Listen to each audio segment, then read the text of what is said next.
God bless everyone. The Lord is in this room. The Lord is in this room. I love coming in the morning because there's something different about worshiping God. The first thing that you do when you wake up, you open your eyes, you get dressed, you come to church, and you're met with the presence of the Lord. It's just amazing to be here. I'm excited to be here. It's been a rough journey for my family, and someone recently told me, "Oh, everything that happened with your son, like you have material to talk about for sermons for years." And it's true because I'm never gonna stop talking of the miracles that God has done in my family and in my son's life. My son is here. We worship the Lord. And it's all because of him. It's all because of him. So this morning, I want to share just something that God put in my heart. It's very simple. You might think that it's an elementary topic, but sometimes simple is all we need. Sometimes simple is all we need to be reminded of what God is doing in our lives. So I want you to turn to your Bibles to Psalm 62. Psalm 62. We're going to read verses 5 to 8. Psalm 62, 5 to 8. It's awesome that Pastor Nancy was speaking about Psalms today, because in Psalms you find everything that you need, like everything that you may go through, like the Psalms covers it all. But Psalm 62, 5 to 8, it says, "Let all that I am wait quietly before God, for my hope is in him. He alone is my rock and my salvation, my fortress where I will not be shaken. My victory and honor come from God alone. He is my refuge, a rock where no enemy can reach me. Oh, my people, trust in him at all times. Pour out your heart to him, for God is our refuge." You may have a seat. It's crazy to think that we're already in November. 2022 is almost done. We're getting ready to bring in 23. And for some of us, 2023 is going to be a life-changing year. Some of us are going to get married. Some of us are going to be parents. Some of us are going to move on to do other things. And as we get closer to ending the year, it can be common to take a look back at your year, at what you lived. You know, we look at what we did, the goals that we succeeded at, the ones that we didn't. If you're anything like me, I reminisce on all the good times that I've had, and I try to forget the bad ones, try to forget all the things that I didn't like going through. But when I was preparing for this message, when I was getting ready to bring a word to you all, I did that. I took a retrospective look in my life, and I looked at what I went through this year. And when I was praying to God, I said, "God, what is it that you want me to say? What is it that the church needs to hear this morning?" And I began to look in my notes. I have a folder in my phone that I call it Tidbits and Moments. That's what I named it. And it's just, when I hear something or I'm praying, something comes to my mind, something comes to me, I write it down. And I wrote down this phrase, and the phrase was "the still." And I had written it down some time ago. I remember that was a long, long time ago, but nothing had come from it. It wasn't the time for it. But when I was looking through my notes, it immediately grabbed my attention. It took hold of me, and I began to pray over that, because being still was precisely the thing that I needed to learn while I was in my situation with Luca, with our son, who was in the hospital. In this year, taking a look back at my year, my wife and I were excited to find out we were going to have a son. But in that same year, we felt that we were going to lose him. And that all happened in the same year for us. And glory be to God that he brought our son home. And we're so happy and so just honored by God that he allowed us to have our son again. But if we're being honest, my wife and I didn't always feel like that was going to happen. Right? We can get drowned in our situations and our thoughts and everything that we go through, and it can be very difficult. And during that time, when I was reading about being still, I was reminded of a song that I used to listen to all the time. I listened to it endlessly when I was younger, and it helped me out a lot. And it's a song by Bethel called "Be Still." And the lyrics are beautiful. It says, be still my heart and know you are not alone. Stop thinking so much and just let go. I love those lyrics. And it's so melodic and it's so beautiful and it's so easy to say, but we all know that it can be so hard to live, right? It could be romanticized to say, be still in the Lord and know that I'm God. It could be so cute to say, but then when you're actually faced with taking a choice of letting go of control, do we really do that? That could be very difficult to do. But the verse that I read and the verses that I read it as a reminder. Because we need to wait quietly for the Lord. Wait patiently on the Lord because he has the victory, right? He is our refuge. And that's exactly what we ought to do. But sometimes in our waiting, that doesn't necessarily mean that we are being still. Let me explain. Why do I say that? In our waiting, we're not still because sometimes we're waiting, but we do not have peace. We can be in seasons of waiting or in times where we feel that there is nothing happening. There's nothing that we can do. There's nothing that we can do to progress. And God is saying, I need you to wait. But in that waiting, you don't have peace. Right? Because it's so easy to think that there's things not occurring in our lives. You have plans, you have business ideas, you have financial goals, you have ministerial things that you want to do, and it's not happening the way that you want, so you go to God. And it's so easy to push the issue with God and focus on ways to do it with ourselves, and we fight with God, but God is telling us this morning, be still. Is it possible that when God says to us, be still, what he's actually saying is he's telling us that we need to stop, that we need to cease, right? Because we think of being still as just like, I'm just going to just bask in the glory of God. Oh, yes. But when God is saying, be still, it's like my mom when I was younger. I'm a very hyper kid, and I like to be active. And if you see my son, Mateo, he's the same way. And my mom would, always tell me, hey, calm down. Could it be possible that God is speaking to us in that way? Where he's saying, just stop for a moment. Just chill out. Psalm 46:10 says, be still and know that I am God.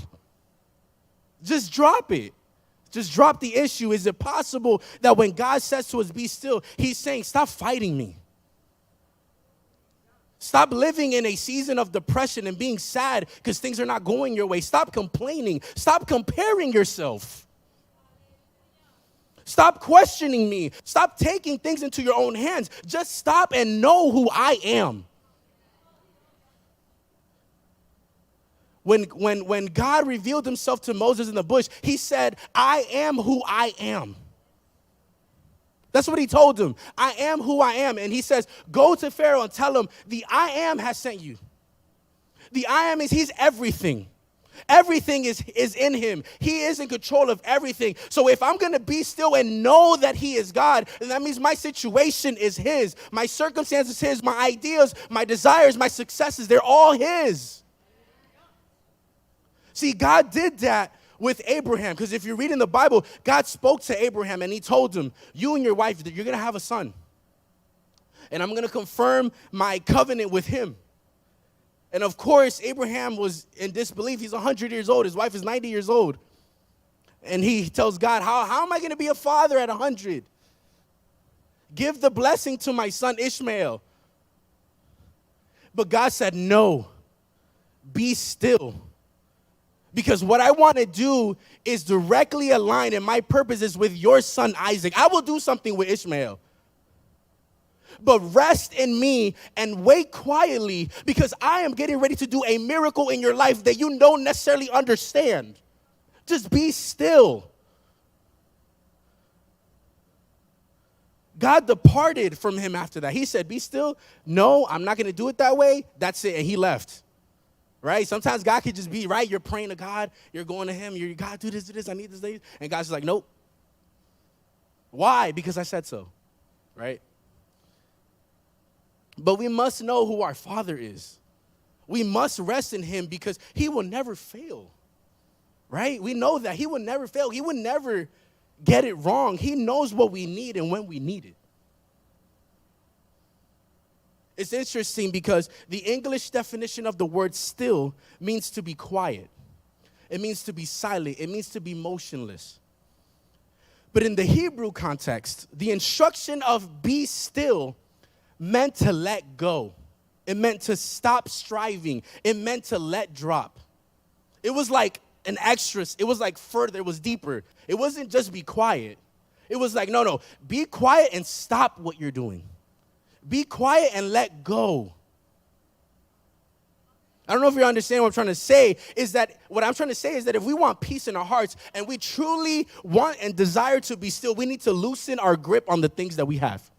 We need to loosen the grip of the things that we try to control, on the ideas we have, on the dreams that we have. Because yes, God may have given us those ideas. God may have given us those ways, but his ways are higher than ours. His ways are better than ours, and we think we have it figured out. And God is saying, no, be still. Stop moving. I want to do it.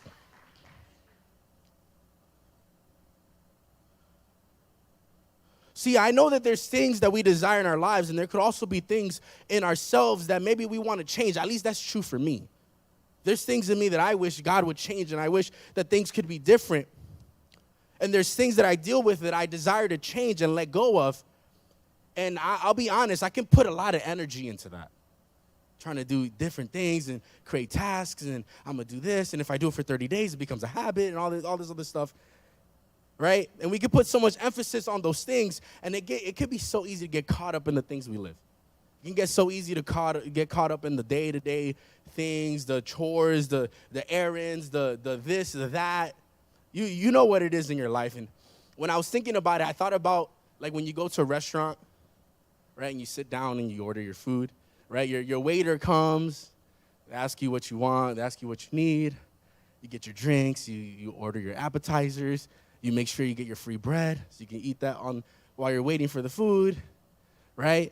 And then if you're anything like me and my wife, we're talking and, we start getting a little bit impatient with the food. We're constantly looking to see if the waiter's coming with the food. They're coming with food, and we're like, it's coming our way, it's coming our way, it's coming. And then they turn last second. You're like, oh, my God, that wasn't it. That wasn't it, right? We can get caught up in those little things, right? But then you get your food finally, and then you want to make sure that's right. You want to make sure that you got what you got. And if it's not, hey, this is messed up. Can you give me another one? And we focus on those little things. And the question that I ask at the end of the night, do you remember who your server was? Sometimes you do, sometimes you don't. Right? I've been guilty of it myself. I don't remember none of the servers' names that I have. And sometimes we forget the one that serves us. But we can be that way in our life. We can focus on the people around us. We can focus and worry about the future. We can be nostalgic and reminisce on the past. And we get entertained with technology, the next thing that's coming out. We get entertained with sports. We get entertained with this and that and with our hobbies. And we can get overwhelmed with our shortcomings and our situations that we're not in control of. And the question that I bring to you is, how often do you stop and allow God to speak to you? How often are you still to allow his voice to be heard in your life? When you make a decision or when you're making a choice or when you're going to do something, do you stop and say, God, what is it that you want me to do? God, what is it that you want me to hear? Where is it that you want me to go? That is being still in the Lord. Creating space out of everything that you're doing, out of everything that you're living, to allow him to speak to you, because being still means that we need to surrender to him.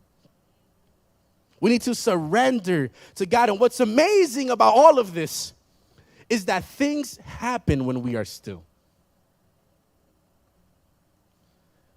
Let me show you. Exodus 14:14. The Lord will fight for you. You need only to be still. Mark 4:39. He got up, rebuked the wind, and said to the waves, quiet, be still. Then the wind died down, and it was completely calm.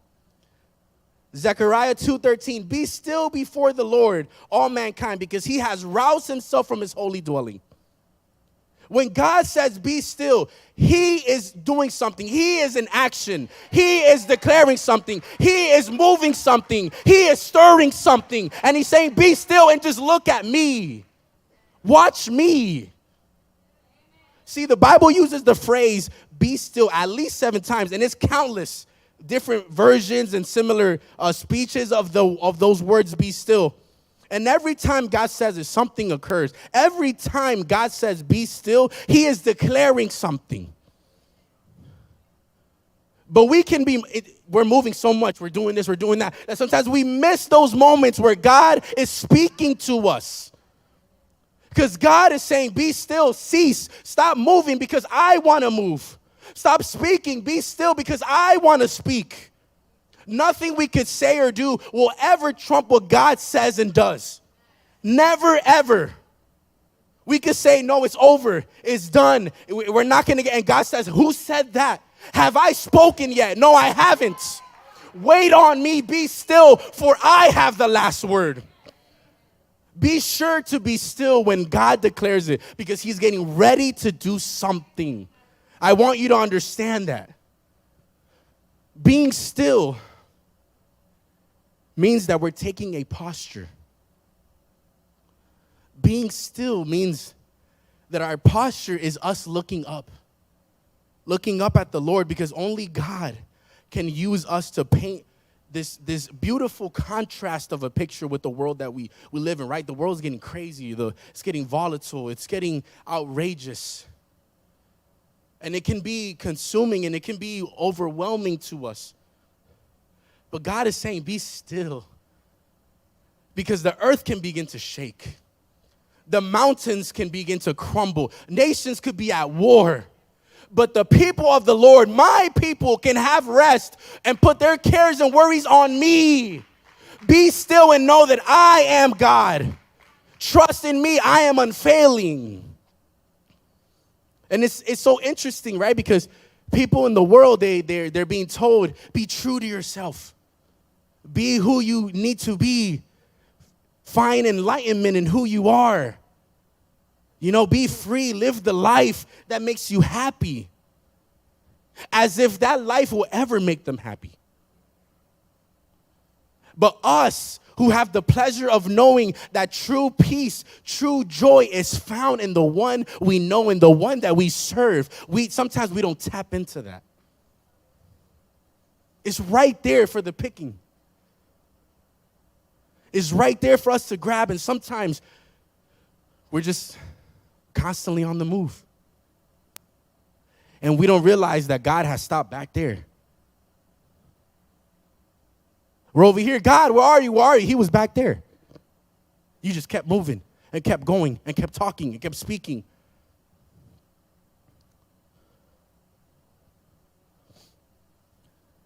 When I was looking up being still, thank you, and I was doing research because I said, God, okay, being still means that I'm not being quiet. I'm not being silent. I'm not being motionless. Then what is it that I do? What is it that I do when I'm being still? And I can tell you that being still does not mean that we're going to cross our arms and just sit down. It doesn't mean that we're going to quit doing what God called us to do. Because sometimes that's exactly what we do when we're faced with circumstance, right? I'll be honest, I found myself there. When I was praying for my son, in the beginning, I was like, God, you got it, you're going to do something, but I wasn't praying. I wasn't going down on my knees. People were praying for my son, but I wasn't doing my part. I said, no, God got it. I just got to rest and just wait and know. But no, God slapped me in the face and he said, no. That is not what being still means. Being still is facing your situations, facing all the things that you need to do, but you're doing it with peace, knowing that I am by your side. I am with you, and when you pray, I hear you. When you speak, I'm there listening. That is being still. Because God can say, I'm fighting for you. I have the victory. Wait on me. Be still, but that does not mean that you're not going to feel the burden. That doesn't mean that you're not going to feel the pressure of what you live or the things that you want to achieve, because not always we're needing to be still in situations. Sometimes we need to do it because we want to get so much.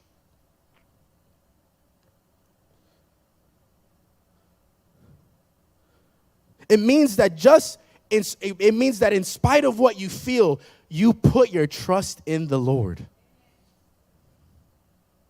See, I would go to the hospital to see my son, and my wife was there, and she was being so strong, right? And I would walk up, and I would see all the other kids in their rooms, and I would get to ours, and I would see Luca, and he would be almost lifeless at times, not moving, not really breathing.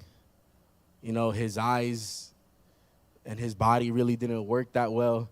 And a lot of times we're just in the room. We're just in the room, and it didn't look like, and it felt like nothing was ever going to change. We were there almost a month, and it felt like every time he got better, he got worse.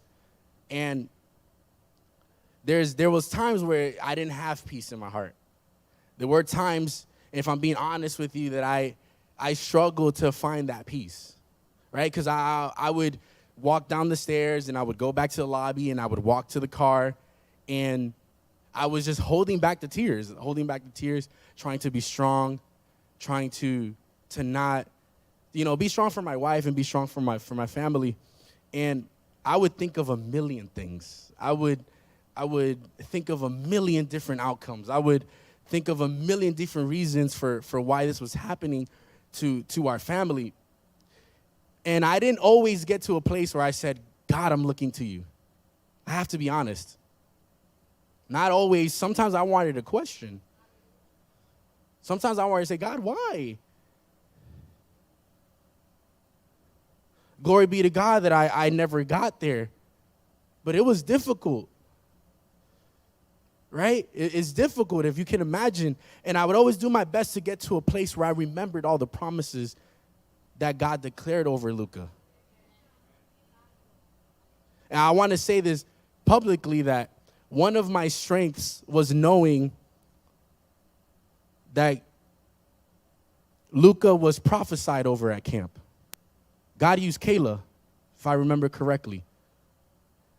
And God used Kayla to give a word to my wife, and she shared it with me about our son Luca, that he was going to bring people to the altar, that he was going to bring people to know Christ. And that was one of the things that kept me going. But being still to God, I said, God, I'm praying that his life will be what brings people to your feet. That his life will be what brings people to the altar. But if it is his death that brings people to the altar, that was me being still before the Lord. Because we all want the best, and we want all the good things. And I understand that there was other people in my situation with their son or daughter, and they didn't take theirs home. But if we're going to be still in the Lord, we have to understand that he knows what he is doing. No matter what we may feel, no matter what we go through, he knows what he's doing. And whether that was going to be with Luca's life or his death, that was not up to me. I had to find peace in that.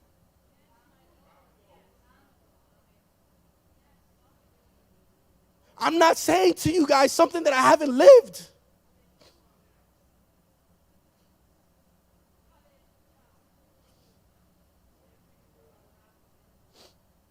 Only God knows what he's doing.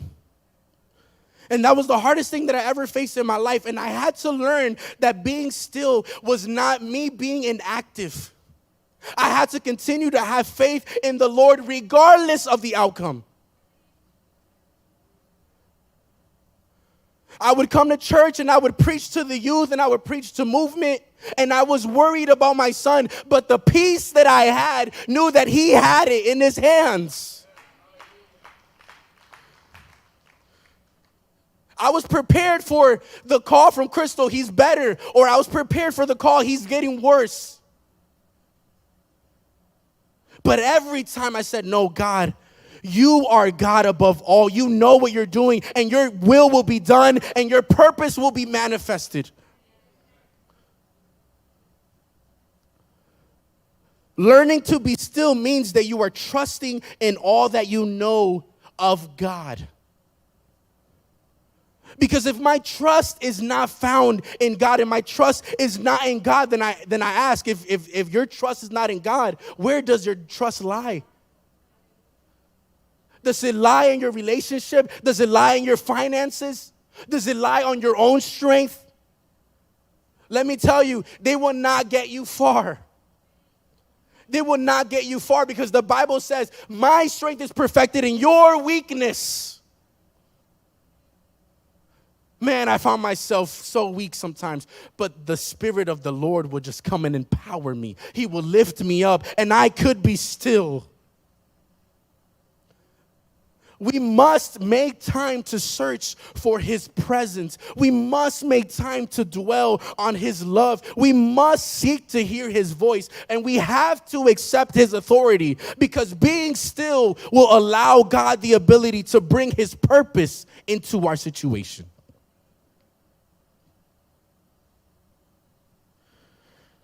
There is no other way.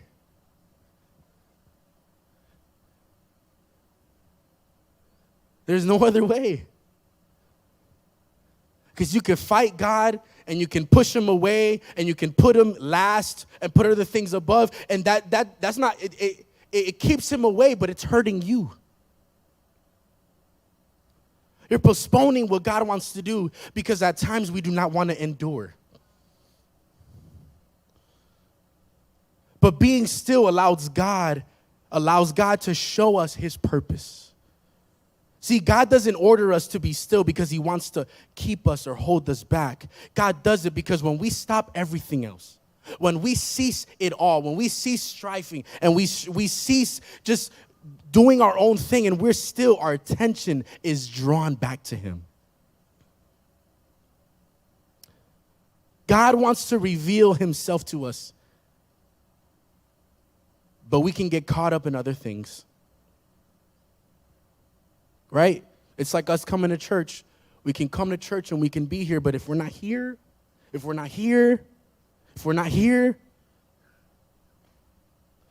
God can walk right past you and the singer was out of key. The screen didn't put the Bible verse on the right time. It wasn't the right version. Focus on a lot of the things when God is speaking.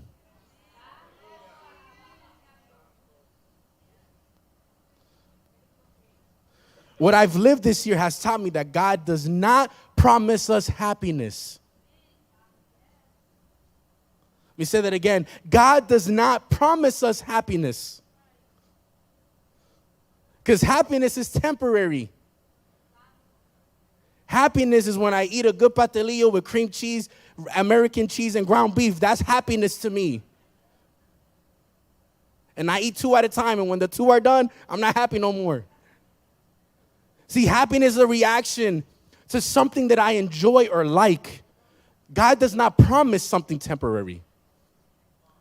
What God promises is joy that is everlasting. That's something different. Psalms 35 says, for His anger lasts only a moment, but His favor lasts a lifetime. Weeping may last through the night, but joy comes in the morning. It doesn't matter what we live. It doesn't matter what we go through. If we have joy, we will find that joy again. We will choose to be happy again. We will say, you know what? I don't feel good, but God is my strength. God helps me. God lifts me. God uses me. God speaks through me. God is manifesting in my life. And there I can smile. And I can have peace. Joy is a lifestyle. It exists regardless of circumstances. See, joy is choosing to trust that God is faithful no matter what. When we tap into that, when we can do that, then we can be still and know that God is working on our behalf. He is working in my life, and I can have peace because you know what? God is looking at my beginning from the end. God is looking at me from the finish line. So if I understand that and I hold that dear to me, then my struggles won't take my joy away. the uncertainty of what I'm facing or the uncertainty of what I want to achieve won't take my joy away, because joy comes from the Lord. It doesn't come from completing. It does not come from doing. It does not come from being. It comes from God. And nothing can take that away. It's not going to be from a good movie. It's not going to be from a good show. It's not going to be from my friends. It's not going to be from food, because I love food. It comes from God. See, because we see ourselves from the beginning, but God sees us from the end. That gives me peace. That gives me peace to know that He is at my ending. So come what may, and it can be so easy to say, but I say with conviction that things can try to sway us, but we know that in the end, He is there. See, Psalm 103 says, know that the Lord, He is God. It is He who made us, and we are His. We are His people and the sheep of His pasture. See, God sees everything in our lives, and we can be sure that when we are still before the Lord, He will not forsake us. He will not lead us astray. He will not make mistakes. He has it all in His hand, and I can prove it with my son, Luca. He never forsook me. He never left me high and dry. Because when I struggled to have peace, one of you guys was coming to me. We're praying. We're interceding. When I was weak, my wife would text me, oh, they brought me food. They came and they did this. See, God knows when we lack, but He provides for that lacking.